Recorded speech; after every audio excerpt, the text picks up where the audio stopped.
program studi kedokteran hewan mahasiswi KKNPK Angkatan 60 Universitas Hasanuddin di Desa Pao. Pada kesempatan kali ini, saya akan membawakan materi penyuluhan mengenai cara fermentasi pakan ternak dan manajemen kandang ternak yang baik. Berdasarkan hasil observasi yang telah saya lakukan di Desa Pao, pada saat kemarau berkepanjangan maka akan sulit mendapatkan pakan hijauan.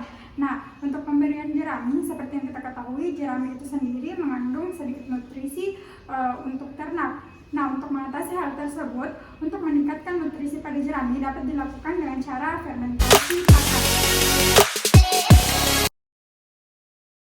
Alat dan bahan yang digunakan untuk fermentasi pakan adalah sebagai berikut. Yang pertama adalah efektif mikroorganisme 4 atau EM4 peternakan. Yang kedua, air gula merah yang telah dicairkan. Yang ketiga, kantong plastik besar. 4, terpal. Yang kelima, ember yang berisi air sebanyak 2 liter. Yang keenam, dedak secukupnya. Dan yang ketujuh adalah jerami. Baik, untuk langkah pertama yang akan dilakukan, tuangkan 4 tutup botol EM4 pada 2 liter air.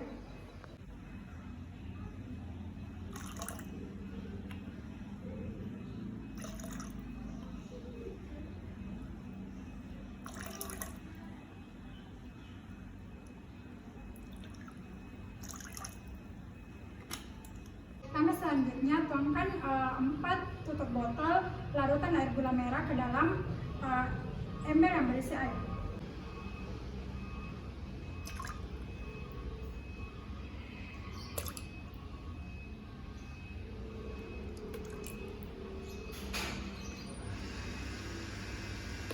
Langkah selanjutnya, aduk campuran EM4 dan larutan gula merah di dalam ember.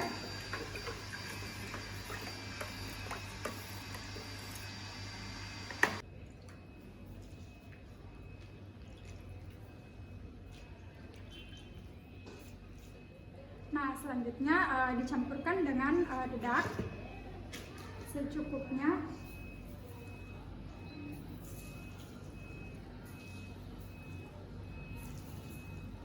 Kemudian campurkan dengan jerami supaya jerami dan larutan beserta gasnya tercampur.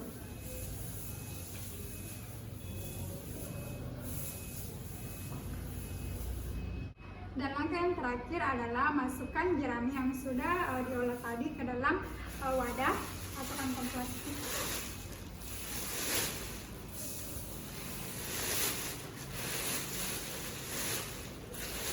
Fermentasi ini harus dilakukan dalam keadaan tertutup. Usahakan tidak ada udara yang masuk ke dalam wadah.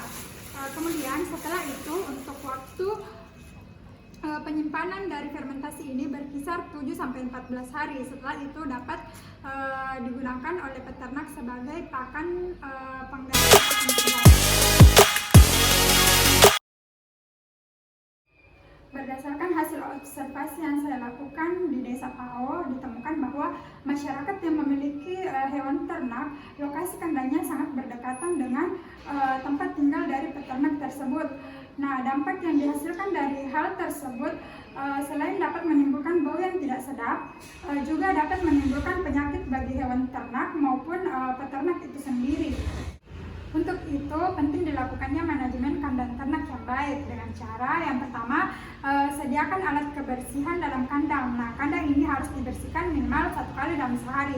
Yang kedua, usahakan ventilasi dalam kandang ternak ini bagus, supaya udara kotor dari dalam kandang ternak dapat berganti dengan udara bersih dari luar, supaya kandang tidak lembab. Dan yang ketiga, pastikan tersedianya air bersih dan selokan sebagai tempat mengalirnya kotoran ternak dan sisa-sisa pakan ternak yang telah dibersihkan.